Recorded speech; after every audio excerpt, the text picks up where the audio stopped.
গণতন্ত্র মানুষকে শান্তি দিতে পারে নাই। আসলে গণতন্ত্র হলো একটা ধোঁকা, ঠিক কিনা বলে? গণতন্ত্র কোন জীবন ব্যবস্থার নাম হতে পারে না। হতে পারে? পারে না। এই গণতন্ত্রের দোহাই দিয়ে আমেরিকা আফগানিস্তান ধ্বংস করেছে, ইরাক ধ্বংস করেছে, ফিলিস্তিন ধ্বংস করেছে। এই গণতন্ত্রের ধোঁয়া দিয়ে, গণতন্ত্রের বুলি শুনিয়ে পৃথিবীর জমিন থেকে 50 লক্ষ মুসলমান তারা হত্যা করেছে ইরাক এবং সিরিয়াতে, ঠিক কিনা বলে? শুধু এই গণতন্ত্রের নাম শুনিয়ে আজকে পৃথিবীর মুসলমান বুঝতে শুরু করেছে এই গণতন্ত্র আসলে আমেরিকার একটা ভাউতাবাজি। আল্লাহর জমিনে যদি শান্তি প্রতিষ্ঠা করতে হয়, আল্লাহর কোরআনের তন্ত্র ছাড়া মুসলমানের কোনো উপায় নাই। আছে যে কোরআনের তেলাওয়াত শুনলে পাথরের মতো হৃদয়টা মোমের মতো গলে যায়, ঠিক না বলেন? বলে না? কেউ যদি বলে হুজুর কোরআনের তেলাওয়াত শুনলে আমার ভালো লাগে না, তাহলে বুঝতে হবে ওটারে বড়টাই ধরছে। হ্যাঁ?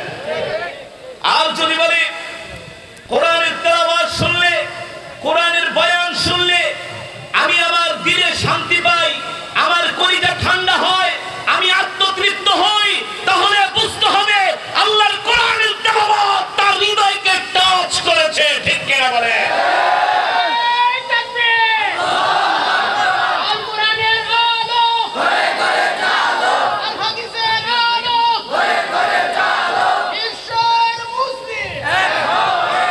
সম্মানিত হাজিরিন, এই পৃথিবীর সময় আর বেশি দিন নাই। পৃথিবীর সময় আর বেশি দিন নাই। নবী সাল্লাল্লাহু আলাইহি সাল্লাম কিয়ামতের যে কয়েকটা আলামতের কথা বলেছেন, ম্যাক্সিমাম গুলো হয়ে গিয়েছে, আর মাত্র 2-3টা বাকি আছে। আর মাত্র 2-3টা বাকি আছে। কিন্তু মুসলমান এই 2-3টা আলামত সংগঠিত হওয়ার আগেই পৃথিবীর প্রতিটা কোণায় কোণায়, ইঞ্চি ইঞ্চি মাটিতে আল্লাহর কোরআনের আইন প্রতিষ্ঠা হবে ইনশাআল্লাহ। কিয়ামতের আগে পৃথিবীর প্রতিটা ইঞ্চি ইঞ্চি মাটিতে আবার কোরআনের আইন জারি হবে। ইমাম মাহদী আলাইহিস সালাম আসবেন, ঈসা আলাইহিস সালাম আসবেন। এই পৃথিবীর জমিন থেকে অন্যায়, অত্যাচার, নির্যাতন, জুলুম বন্ধ হয়ে যাবে। কেমন করে হবে জানেন? ইমাম মাহদী হঠাৎ করে তার আগমন হবে। হঠাৎ করে একদিন শুক্রবারের দিন তার আগমন হবে। হঠাৎ করে মুহূর্তের মধ্যে, এক রাত্রের মধ্যে পৃথিবীর মোড় পাল্টে যাবে। আমেরিকা ইসরায়েল পালানোর সুযোগ পাবে না, তার দোসররাও পালানোর সুযোগ পাবে না। যারা আলেমদের উপর অত্যাচার করে তারাও পালানোর সুযোগ পাবে না, পাবে না। এক রাত্রে পৃথিবীর মোড় পাল্টে যাবে। ইসলাম বিদ্বেষীরা, বেঈমান, কাফের, নাস্তিক, মুরতাদরা এক রাত্রের মধ্যে তাদের মরণ ঘন্টা বেজে যাবে। কারণ ইমাম মাহদী আলাইহিস সালামের যখন আত্মপ্রকাশ ঘটবে, তখন এই সমস্ত আমেরিকা, ইসরায়েলের আর সময় থাকবে না। তারা জানে পৃথিবীর জমিনে আবার মুসলমানদের হাতে ক্ষমতা আসবে। টু দা টুমরো আসবে, কেউ ঠেকাতে পারবে না। বিশ্বাস হয় না? রাসূলের অসংখ্য হাদিস এই পৃথিবীর প্রতিটা ইঞ্চি ইঞ্চি মাটিতে, মাশরিক থেকে মাগরিব, শিমার থেকে জুনুব, যেখান থেকে সূর্য ওঠে, যেখান থেকে সূর্য আসতে যায়, এমন কোন 1 ইঞ্চি জায়গা বাকি থাকবে না যেখানে খেলাফত কায়েম হবে না ইনশাআল্লাহ। নবী সাল্লাল্লাহু আলাইহি সাল্লাম বাইতুল্লাহ নামাজ পড়ার জন্য বাইতুল্লাহর চাবি চেয়েছিলেন। মক্কার কাফেররা বলে, মুহাম্মদ আনতা ফাকির, তুমি একটা গরিব মানুষ, তোমাকে আমরা বাইতুল্লাহর চাবি দিব না, বাইতুল্লাহ তোমাকে ঢুকতে দিব না। অথচ বাইতুল্লাহর মালিক হলো মুসলমানরা। খানায়ে কাবা হলো আমাদের অধিকার। কিন্তু কাফেররা জোর জবরদস্তি করে, যেমন করে বর্তমানে ফিলিস্তিনের মসজিদুল আকসা, জেরুজালেমকে ইসরায়েল দখল করে রেখেছে, ঠিক সেই সময় এমন ছিল আবু জেহেল, উতবা, সাইবা, আবু লাহাব, তার দোসররা মসজিদুল বাইতুল্লাহকে তারা দখল করে রেখেছিল, মুসলমানদের কাছে চাবি দিত না, আমার নবীকে বাইতুল্লাহ ঢুকতে দিত না। নবীজি চাবি চাইলেন, কাফেররা চাবি দিল না। পাশে ছিলেন সাইয়েদনা আবু বকর, ওমর, উসমান, আলী, সব বড় বড় সাহাবীরা। হযরত ওমরের চোখ লাল হয়ে গেছে। ওগো আল্লাহর নবী, ব্যাপারটা কি? বাইতুল্লাহর অধিকার হলো আমাদের, মালিক হলাম আমরা, আমাদের বাইতুল্লাহর চাবি দেয় না, এটা আমি ওমর সহ্য করতে পারি না, শুধু অনুমতি দেন, ওদের কল্লাগুলো আমি ফেলে দেব। সুবহানাল্লাহ বলেন। সুবহানাল্লাহ। নবী সাল্লাল্লাহু আলাইহি সাল্লাম বললেন, ওমর কষ্ট পাচ্ছো?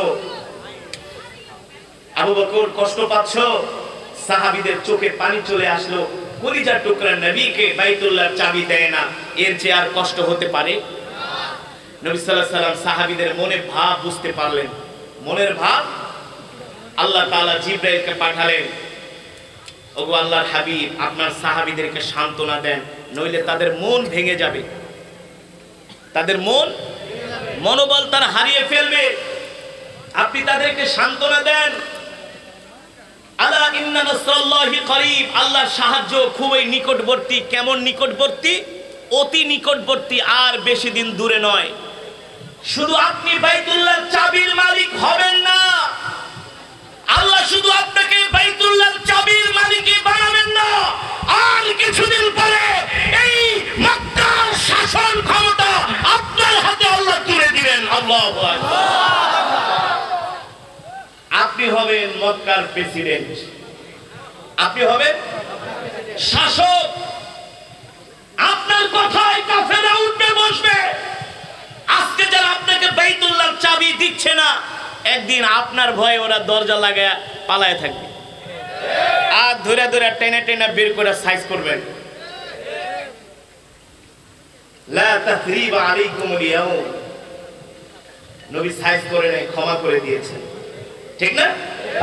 সাহাবীরা যখন এই কথা শুনলেন, তারা দৃঢ় চিত্তে বিশ্বাস করলেন, চন্দ্রের আলো, সূর্যের আলো মিথ্যা হতে পারে, আল্লাহর নবীর জবানের কথা কোনোদিন মিথ্যা হওয়া সম্ভব না।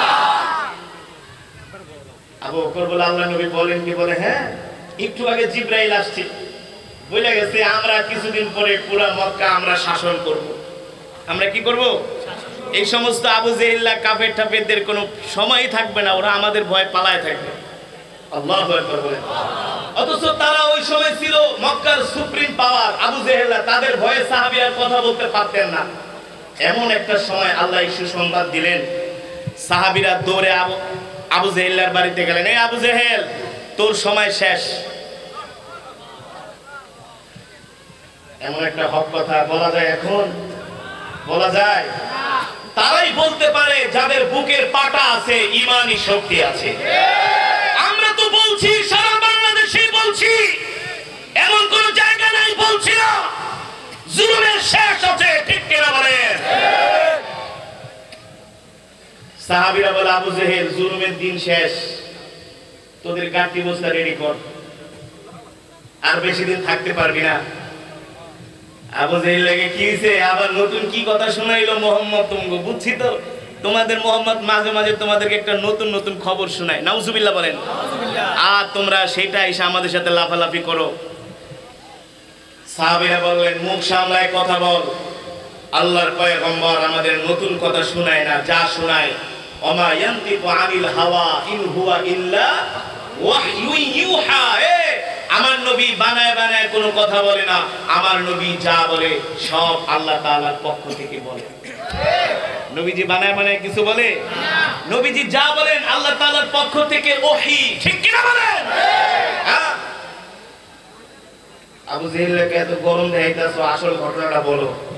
সাহাবীরা বলে, আসল ঘটনা হইলো আর বেশি দিন দূর নাই, আর বেশি দিন দেরি নাই, বাইতুল্লাহর চাবি তো দেশ নাই, লিস্ট করে রাখলাম। বাইতুল্লাহর চাবি তো দেশ নাই, লিস্ট করে রাখলাম, মনে রাখিস। কিছুদিন পরে শুধু আমরা বাইতুল্লাহর চাবির মালিকই হব না, আমাদের নবী মুহাম্মদ সাল্লাল্লাহু আলাইহি ওয়াসাল্লাম হবে মক্কার প্রেসিডেন্ট, ঠিক কিনা বলেন? শুধু মুহাম্মদ সাল্লাল্লাহু আলাইহি ওয়াসাল্লাম মক্কার প্রেসিডেন্ট হবে না, আবু বকর হবে চিফ অফ জাস্টিস, প্রধান বিচারপতি। আর ওমর ছিলেন গরম। ওমর ছিলেন কি? আল্লাহর নবী বলে, ওমর তোমাকে বানাবো সেনা প্রধান, তুমি সবগুলা কাফেরের সাইজ করবা। ঠিক না বলেন? কাফেরেরা শুনে বলে, বুঝছি, সিরা কাঁথায় ঘুমায়া মোল্লারা লাখ টাকার স্বপ্ন দেখো, এই স্বপ্নটা তো দেখা লাভ নাই। মক্কার কাফেরেরা এমন অট্ট হাসি দিয়েছিল, সাহাবীদেরকে লজ্জা দিয়েছিল। মুসলমান, আপনাদের কাছে আমার প্রশ্ন, আল্লাহর নবীর ভবিষ্যৎবাণী আল্লাহ সত্য করে প্রকাশ করেছেন কি করেছেন না? সেটা সত্যে রূপান্তরিত হয়েছে কি হয়েছে না? আমার নবী মক্কার প্রেসিডেন্ট ছিলেন কি ছিলেন না? আমার নবী মক্কার প্রেসিডেন্ট ছিলেন। সাহাবীরা যখন মক্কা বিজয় করলেন, কাফেররা সেই নবীর কথা অনুযায়ী ঘরের দরজা লাগায় পালাইছিল। ঠিক কিনা বলে? এই কারণে মুসলমান ইমানদার যুবক হতাশ হওয়ার কোনো কারণ নাই। এই পৃথিবীর ক্ষমতা আবার আল্লাহ তাআলা মুসলমানদের হাতে তুলে দিবেন। ঠিক কিনা বলেন? ইমানদারদের হাতে তুলে দিবেন, বেঈমান মুনাফিকদের হাতে আল্লাহ পৃথিবীর ক্ষমতা দিবেন না। এই কারণে আমাদের কাজ হলো আমাদের কোরআন